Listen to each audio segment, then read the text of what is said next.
Yeah, so a little bit of an unusual background coming here, but I appreciate you having me. I'm not a promotional products expert, so I've really enjoyed learning from a lot of you.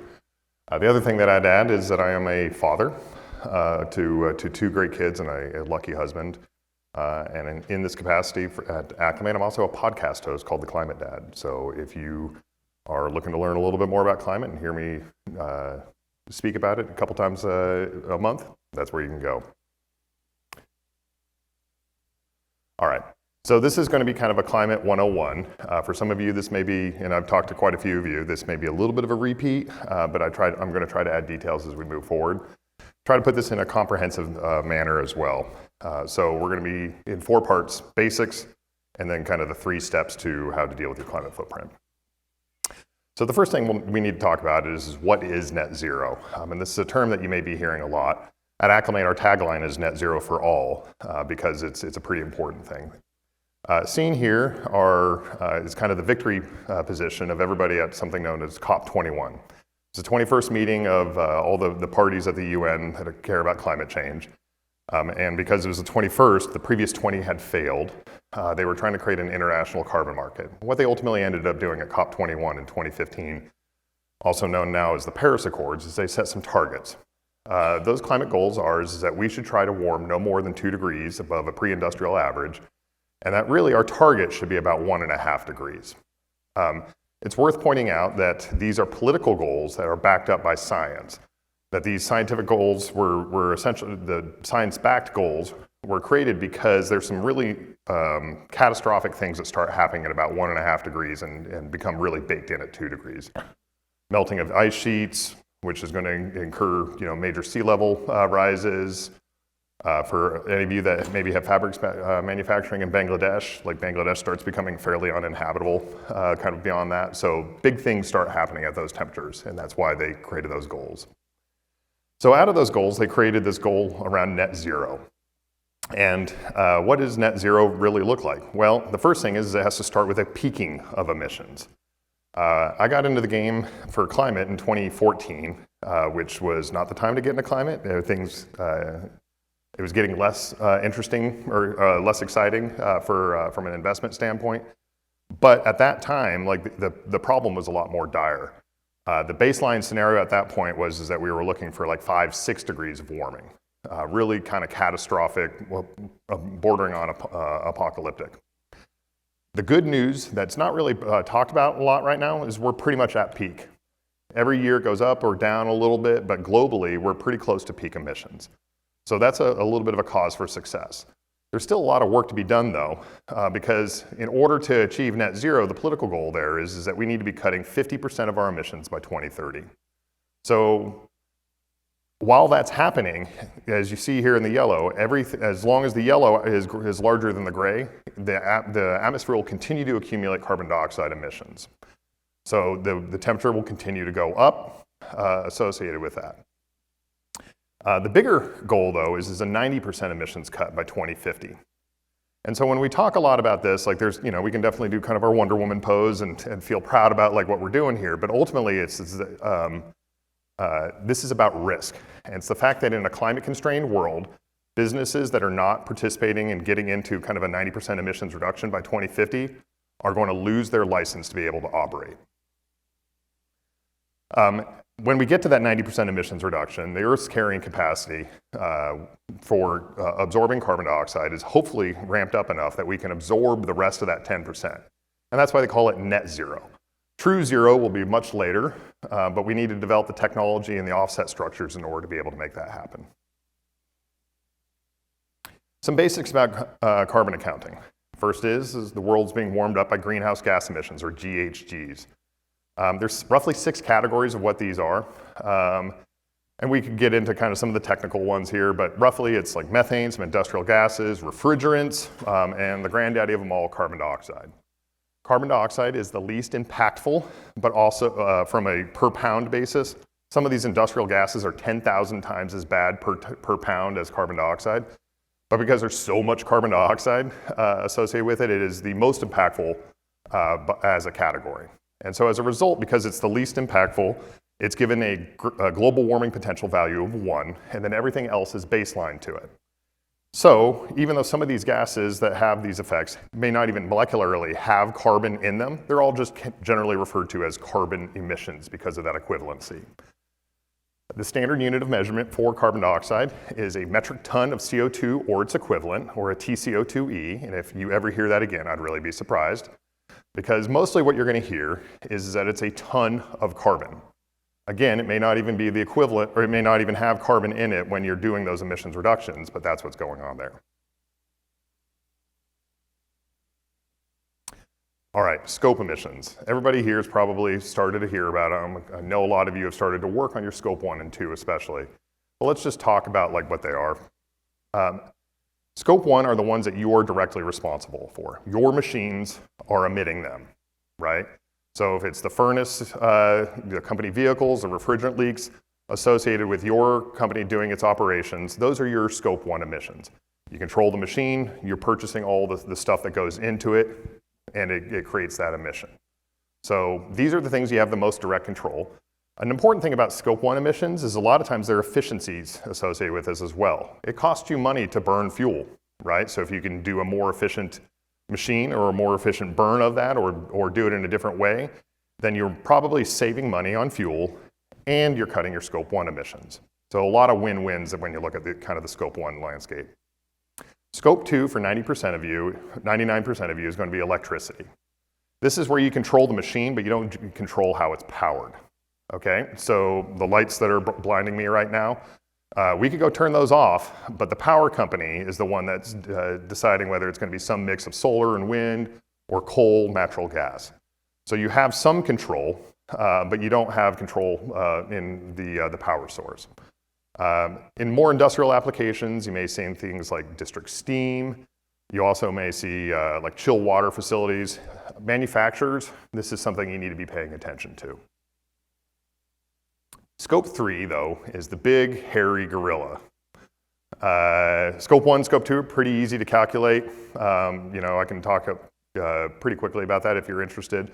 But Scope 3, there are 15 categories of it, and you don't get to control much of anything other than participating in the business relationship. And that's the thing to remember from a Scope 3 perspective. Scope 3 roughly breaks down into upstream and downstream. Okay, so the things that you're buying or the things that you're selling. But it also includes, employee commuting, business travel, conferences, and then the downstream use of product. Now, when you think about scopes, there's a couple points that I'd like you all to learn about here. The first one is that scopes are about relationships, okay? Which is that you have, even though you don't get to have direct control, especially on Scope 3, you do have power on a lot of these things. And so, just as a quick example, my company, I flew here from Denver, Colorado yesterday. I flew on Frontier Airlines. That was Frontier's Scope 1. Their pilots were running the throttles. They put their gas in the vehicle. It was my Scope 3, or Acclimate's Scope 3, because I had a business relationship for coming to this event. It was also PPAI's Scope 3. And so you could think about that as like a double counting or an over counting. But again, the point that we're talking about here is it's really about risk, right? And it's about like will this be something that is continued to be able to be offered moving into the future? The other thing to think about with scopes is there's a lot of other people, because of those relationships, that are doing work, and they're going to help you to achieve some of your goals. One of the reasons that the US's emissions are actually going down, fun little factoid, the per capita emissions in the United States for emissions is about the same as it was in 1929, right? We've gone up and we've come back down, and a lot of that has to do with how renewable the power sector has become, right? As we look at our Scope 2 emissions. And so it can feel like when you look at your footprint that it's a big, hairy thing that you're gonna have to deal with. But it's worth remembering that there are other people that are working on this too, okay? So leverage those relationships, make sure that you're making the decisions about who you're working with to help you achieve some of your goals. Offsets. Roughly break down into two categories, avoided emissions and carbon removals. In my previous company, Renew West, I planted a couple million trees in Northern California for carbon offset productions. That is a carbon removal. Those little baby trees are growing and absorbing the carbon dioxide from the atmosphere, right? And that feels like super awesome, makes you feel good about planting trees. So it gets a lot of attention that way, but I also want to talk about that like avoided emissions are where you pay somebody else to cut their emissions. And that maybe doesn't feel as good, but in many ways it's more important. So don't necessarily throw these out because it doesn't feel as good. So avoided emissions, examples there are like livestock methane or renewable energy.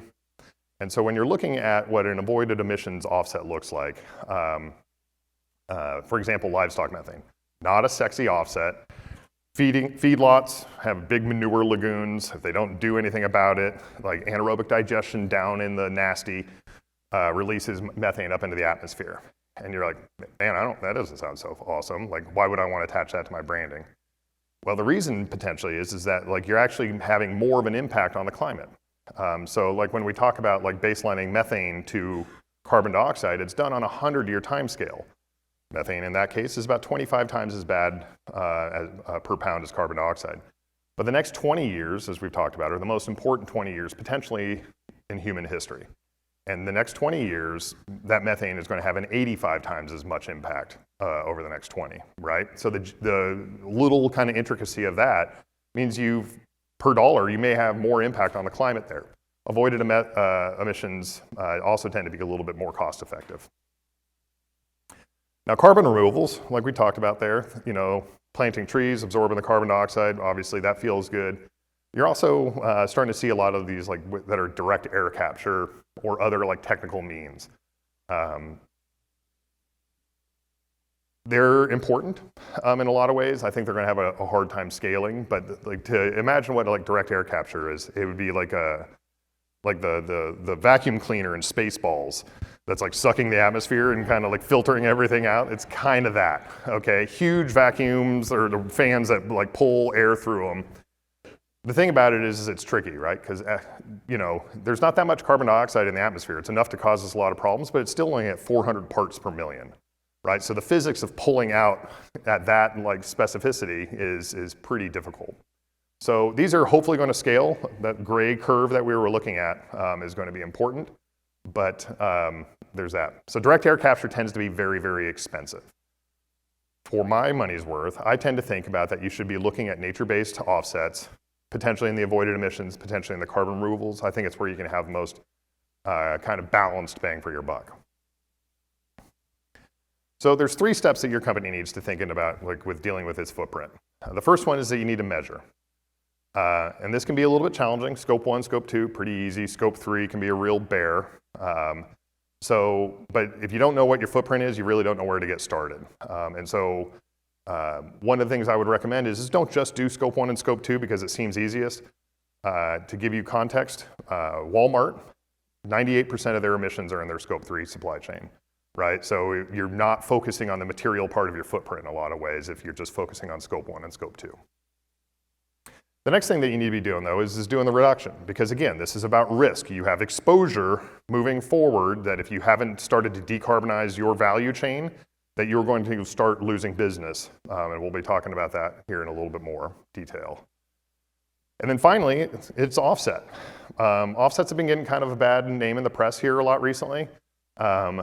And as a guy that used to plant trees, it felt a lot of times like I was trying to carry the market on my back. Everybody thought they were doing little baby trees, and instead they were doing something not so awesome. So that's an important thing, actually, that the market's kind of had a reckoning on that. But there's a lot of good offset projects out there that are really important. And importantly for you all is the regulations, I think, are going to catch up to the point where you're going to have to start offsetting. You're going to start losing something known as social license if you fail to do your offsetting. So it's something to build in there. The other thing to think about with offsetting is it builds like an internal price of carbon for your company, which is that you can't just continue to pollute. You've essentially set a budget that if you pollute in certain ways, you're going to have to pay for it here, so you might as well find those carbon efficiencies to look at that. That's a little bit of a harder thing, I recognize, but it's a fight I think worth having, because once you have that fight, then you've set the budget moving forward, and it becomes a perennial part of it. Let's talk about measuring. First, we're going to start with some of the regs. So CSRD, SFDR, these are a couple regulations out of the European Union. Roughly, they require companies with greater than 250 employees or 40 million euros in revenue to do a full scope emissions reporting and forecasting. So scope 1, 2, and 3. So if you're doing business with a company in Europe that has more than 250 employees, they're having to deal with their scope 3 footprint. Now they may be doing that through some estimations, but very shortly they're going to be requiring you to report. And that's because ultimately the goal here is the forecasting is about how they do their emissions reductions. And they're not going to be able to do it because, again, 98% of the emissions potentially come from their supply chain without you participating. Also, reporting and financial disclosures for institutional investors. We'll talk about that a little bit more. But if you have taken investment from a European organization, then expect to start looking at reporting here as well. CSRD, SFDR are EU regulations. Post-Brexit, Britain has also adopted similar regulations that have almost identical scopes.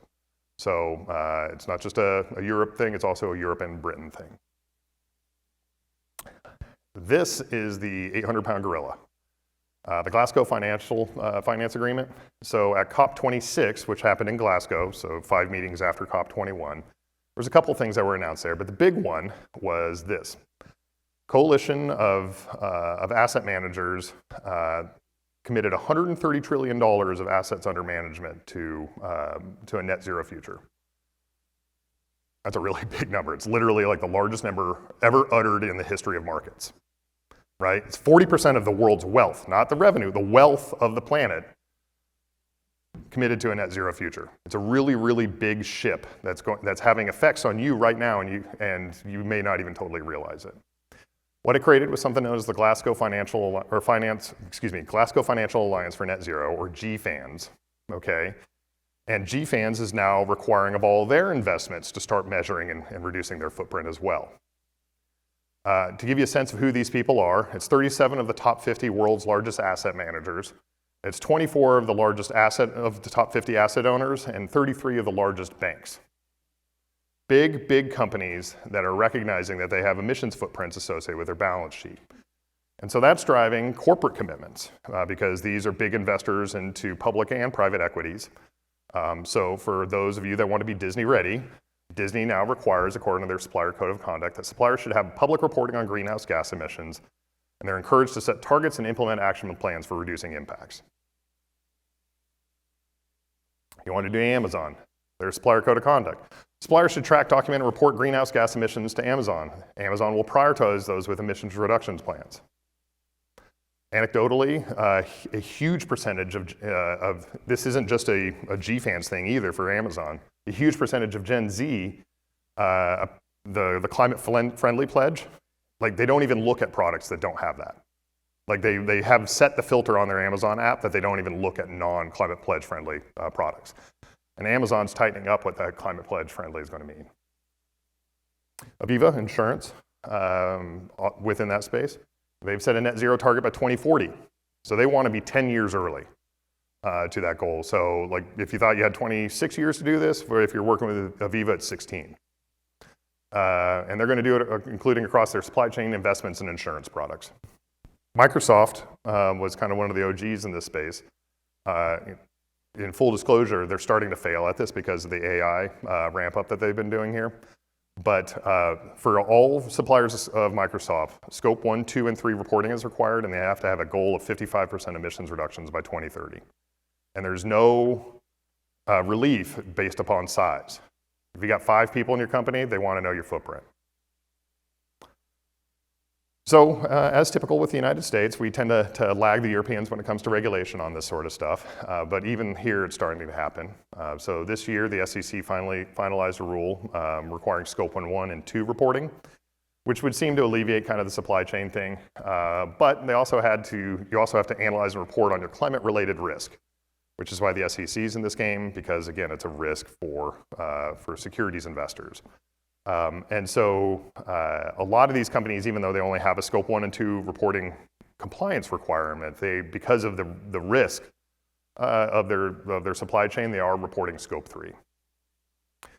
California went a step further. So California this year passed a law for all companies doing over $1 billion of revenue on the planet and having a business presence in California Not just public companies, but also private companies. This is 5,300 companies that are covered by this.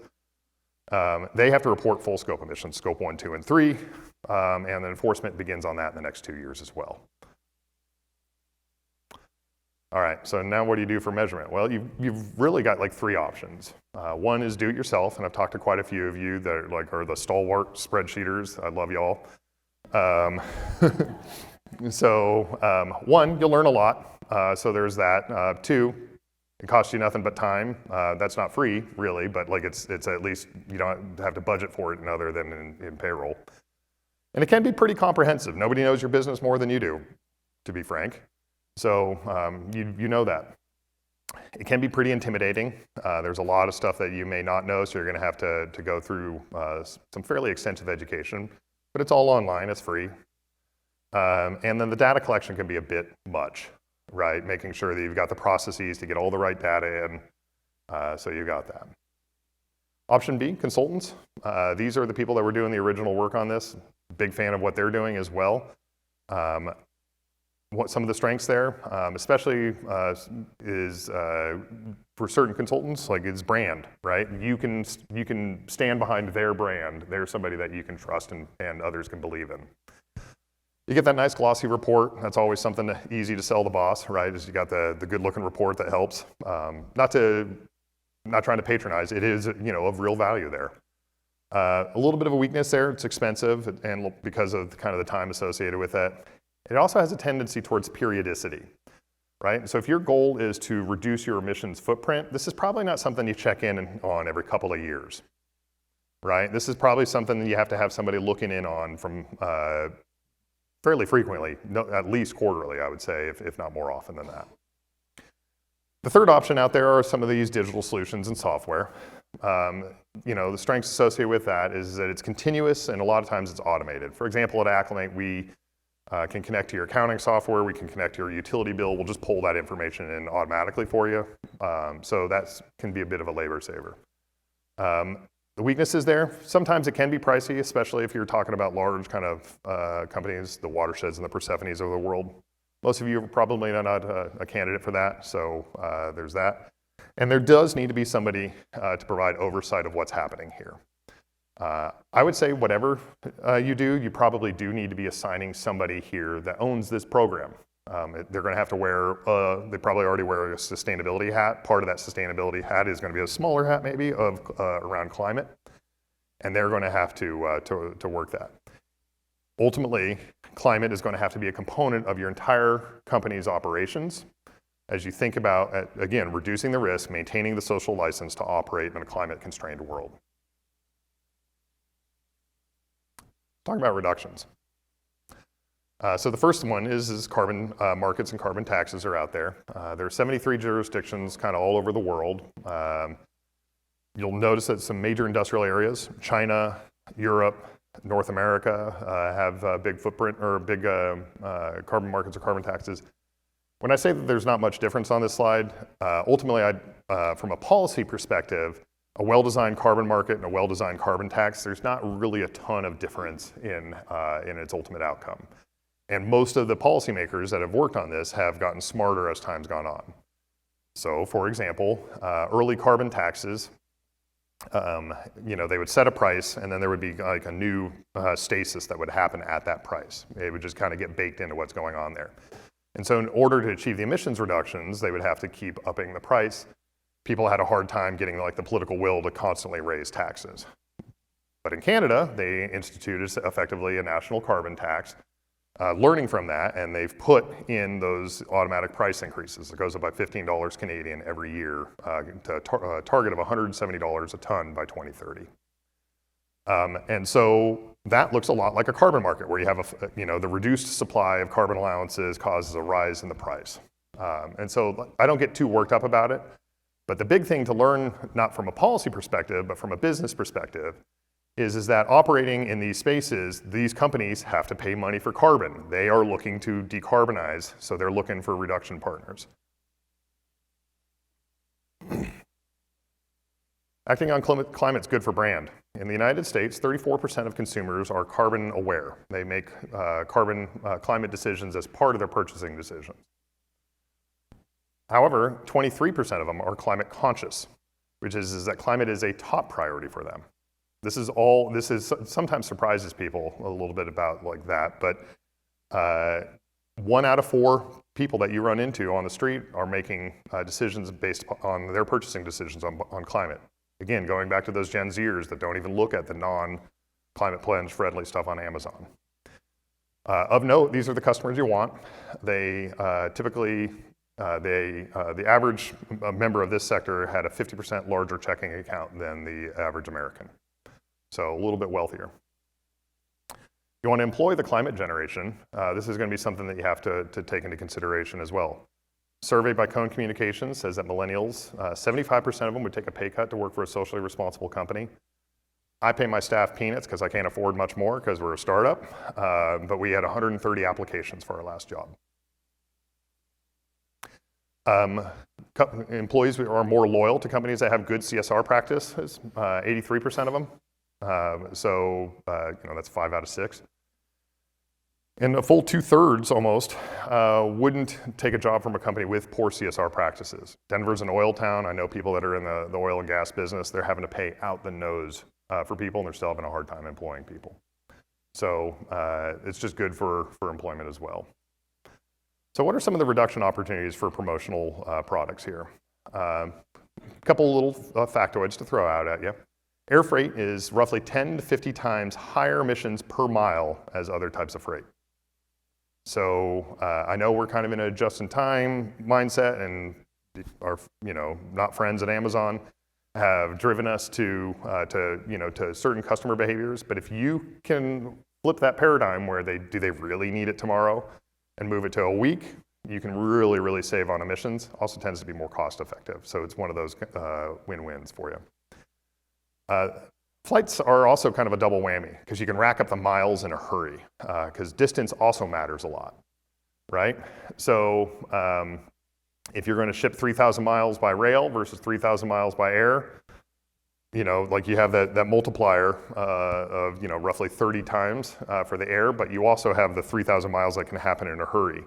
So if you can put your products in a place that has more efficiency, more centrally located, you can really cut down on emissions associated with that as well.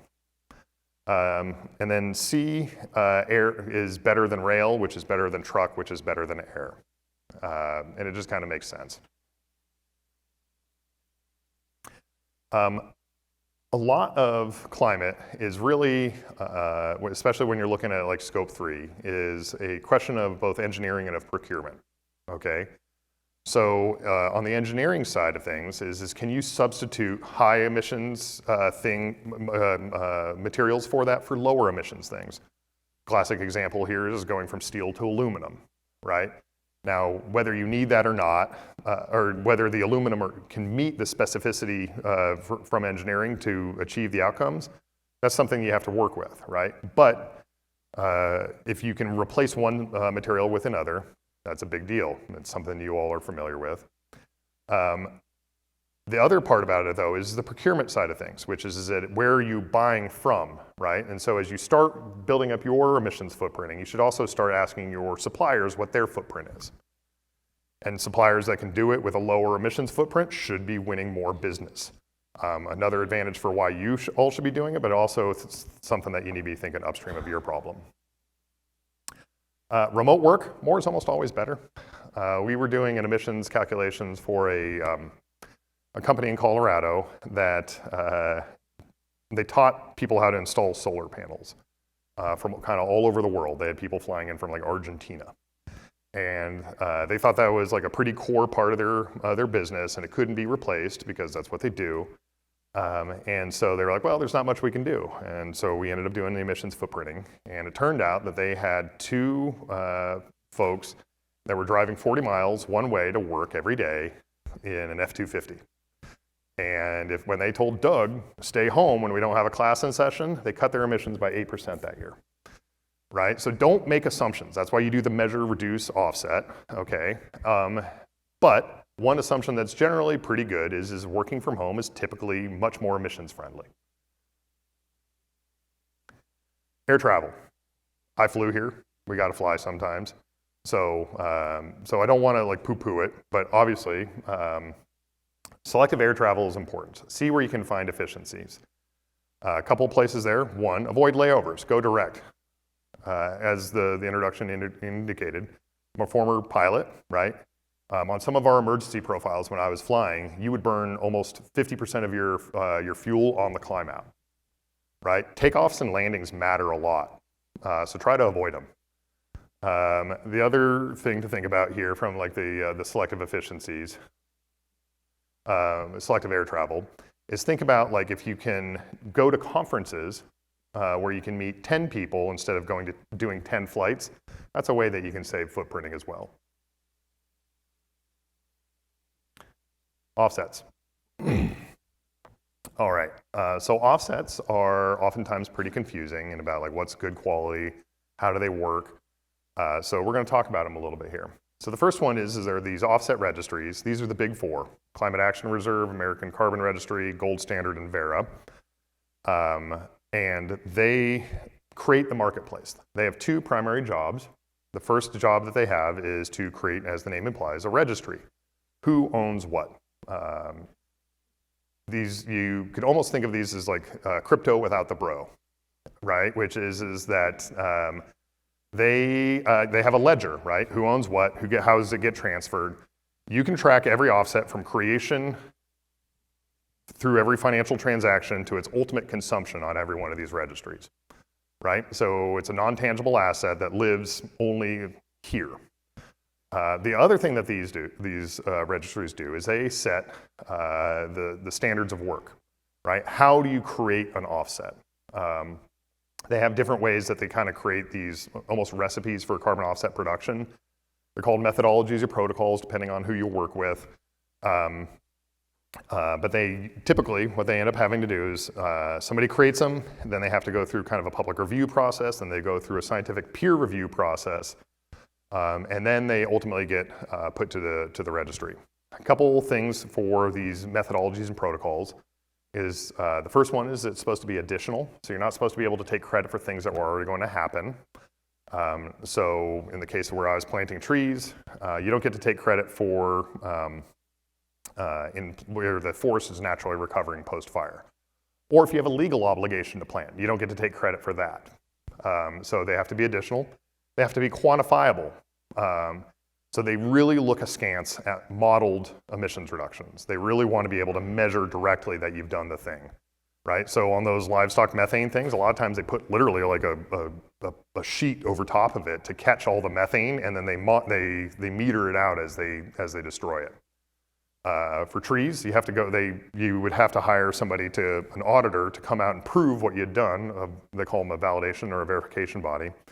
And it's like people that come out with tape measures and they measure around trees at diameter breast height. And then they say, okay, this is the volume of the tree, that's the carbon that it's absorbed since the last time we measured the tree. It can be pretty involved.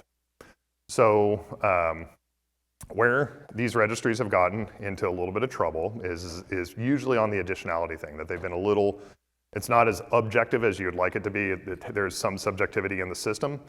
And so I list them in my preferred preference there. Climate Action Reserve and Gold Standard are the two that you should be working with if you have no others. There's a lot of great projects on ACR and Verra too, but there's just a little bit more chaff in with the wheat. They ultimately create the market. The market's broken down into three pieces.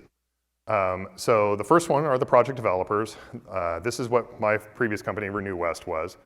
Others are like Finite Carbon and New. These are folks that become specialists in understanding how to execute those recipes. This can be pretty risky stuff, right? That if you do the paperwork in the wrong order or you don't get the financing right, like a verification body can come in and be like, nope, you didn't do it right, whole project collapses and you're out of the money, right? So these folks, they're taking some risks associated with it. It's a specialized knowledge field. If you're interested in developing carbon offsets, some of you might actually qualify for that. Talk to me, I can probably put you in contact with the right people. This is not something you should do yourself.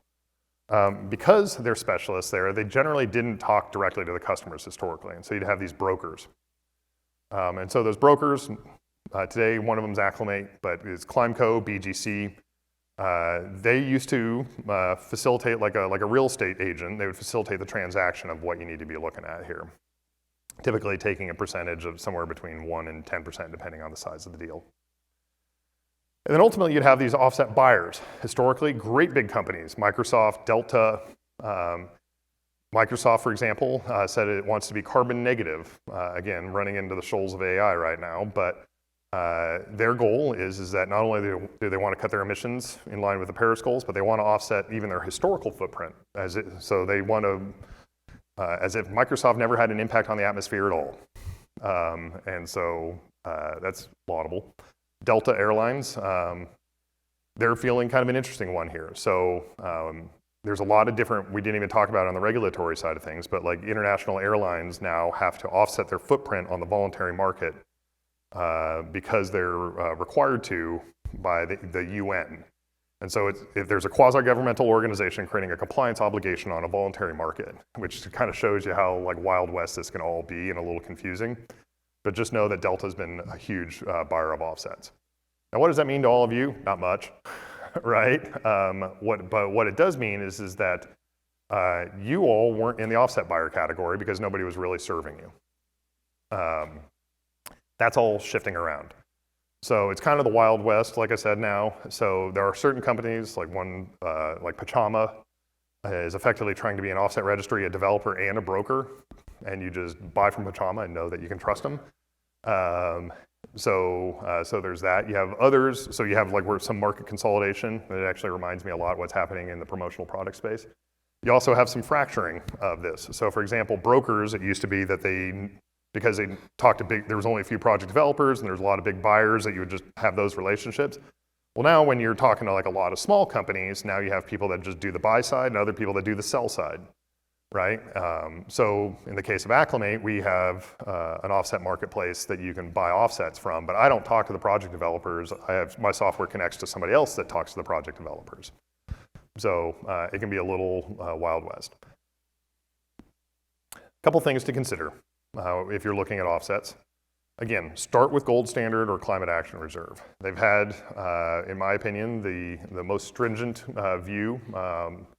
Sometimes it was frustrating as a project developer, but ultimately I think it produces a higher quality offset. Be careful with new technology and Vera. So one of the things we didn't talk about as far as like an attribute of carbon offsets is something known as vintage, which is the year that the carbon offset was produced. So some of these companies are starting to kind of like almost crowdfund the development of their offsets. So they're going to sell you an offset that's produced in 2028 today. So that's known as an ex-ante crediting structure. So be a little bit careful with those folks. Consider what you want to look at here. Are you looking at different project types? Nature-based is one way to look at it. A lot of co-benefits for ecological outcomes, a lot of environmental justice in those cases as well. I'm a big fan of that. You can look at some of the technologies. Some of these are great too. And then also consider about like whether you want avoided emissions versus carbon removals, or even if you care. A partner that we work with called CNOT, they're almost like you can think of them like as a mutual fund of offsets, where they're going to just buy a portfolio of offsets. You lose the ability to kind of market and brand around a specific offset project and tell the story of like forests or women's health or whatever the case may be. But on the plus side is you have like that intermediary that is doing that job to help you out. Consider the vintage, consider ex post versus ex ante. So ex post are, for example, I had to plant the trees, wait for them to grow, measure them, and then I can sell the offset. That's an ex post crediting structure. It's a more defensible space. Ex ante has some place in there, but you need to be careful of that. You also work with a trusted broker, happy to do it for you there at Acclimate and help you find like the right offset project or worker there, or that portfolio. A little plug for Acclimate here. We like to push ourselves as pretty affordable. So we have 3 tiers of service there. Starting with software, there's a human in the loop in our mid-tier that we kind of like call our turnkey structure. So happy to help you with that. Pricing starts at as low as $10 a month. We do really pride ourselves on great customer service and those additional services where you need them. and it's really built for companies without sustainability teams. If you got that person wearing that sustainability hat that has to start dealing with climate, we're here to help you. And as a member, you guys all get a discount, so there's a little extra something there. Okay, that's my contact info. I'm going to be in the back of the room, but I'm also here to answer questions for like the next 8 minutes.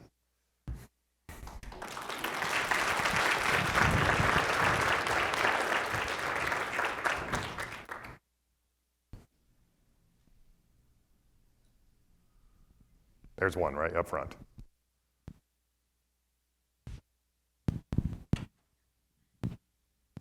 So I'm in the process of collecting Scope 1, Scope 2 emissions for my company. But I noticed that a lot of utility companies still doesn't publish emission, and they are the biggest contributor of Scope 1, Scope 2. Do you see a push for them to publish that data? The utility companies? Yes. So yeah, the utility companies are avoiding that. Thankfully, the U.S. government does publish at least grid level emissions data. So it's known as eGrid. You can get it from the EPA. It's something that we do reference in our software.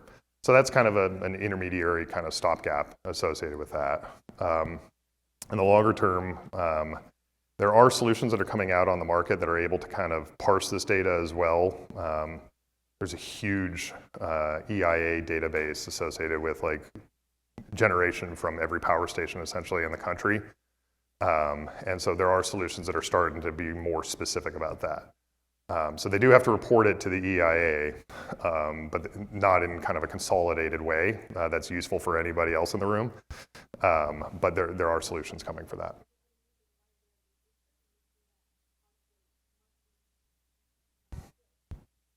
Some companies do actually include like what the footprint is as part of the bill. Yeah, so utility companies are, part of our federal system here is that each utility is regulated by a Public Utilities Commission in each individual state. And those Public Utilities Commissions are appointed by elected officials. And so as a result, sometimes there can be some political influence associated with that. They tend to be very conservative, small c conservative organizations because like they just don't want to pop their head up and get smacked. And so as a result, they tend to, unless they're feeling pressure from voters to do something like that, they don't do that. And that's probably the underlying core of it. What other questions do we have over here? You could wait for a mic.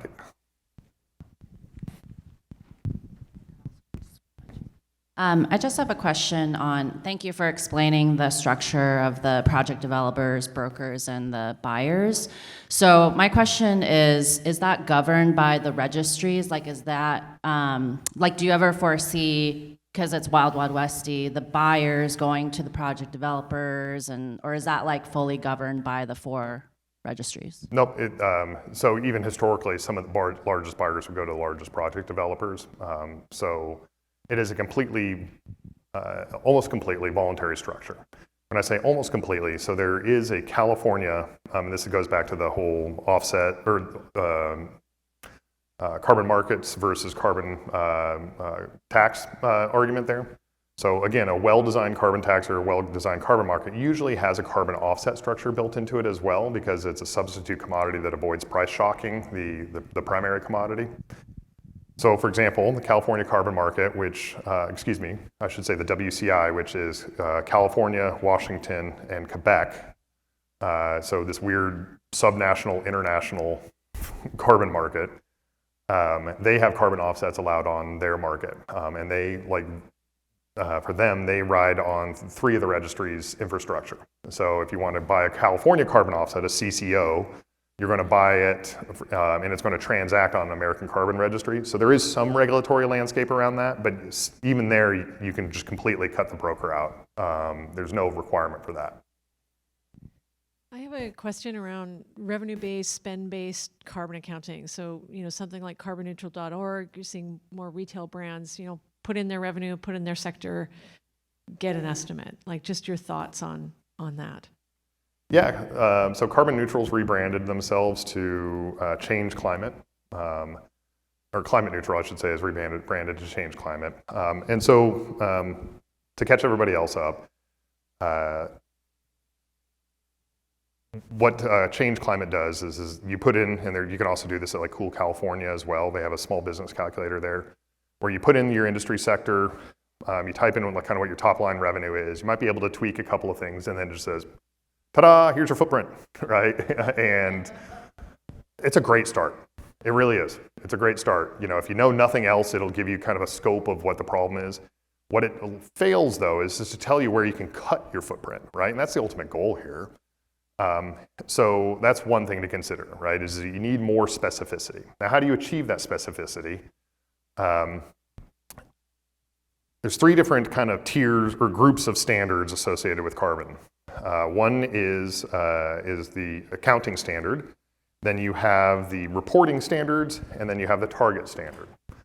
The target standard is typically SBTI, Science-Based Targets, the Science-Based Targets Initiative. There's a small business category, so SBTI, SME as well. Whole alphabet soup here, guys. In the middle bucket there, the reporting standards, you have SASB, GRI, CDP, B Corp, like there's a whole bunch going on in there, okay? Again, another little bit of alphabet soup. They typically do not accept the Change Climate standard of just, or the Cool California. Like that's good enough to get started, but it's not good enough to get going. Or that doesn't make sense, but you know what I mean. Because ultimately at the core of the accounting is something known as the Greenhouse Gas Protocol, or the GHG Protocol. And what the GHG Protocol does is it tells you how do you calculate all these emissions. Scope 1, Scope 2, Scope 3, the 15 different categories of Scope 3. As anybody that's tried to do this calculation, you know, can be really overwhelming. So the baseline assumption there is can you do a spend-based accounting, right? For every dollar you spend on this in this category, it roughly equals this footprint. That's a pretty good way to get started in there. And it's better than that because you're using real data from your own financial accounting, right? Rather than just kind of an assumption based upon industry. But the next layer up is something known as activity-based accounting, right? Which is if I spent $500 on a plane ticket, it could have been for me to fly from Denver to Durango, or it could be Denver to Amsterdam, right? And so like spend-based accounting is pretty imprecise when you're looking at that footprint associated with that. So you want to do an activity-based accounting where you can, and good data systems should collect that data and report that associated with that. And then there's kind of an in-between based upon the quality of the data, the availability of the data known as a hybrid system.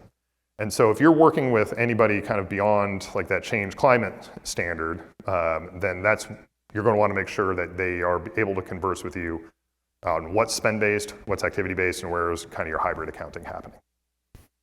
Did that answer the question? Awesome. And that, folks, is time. Thank you.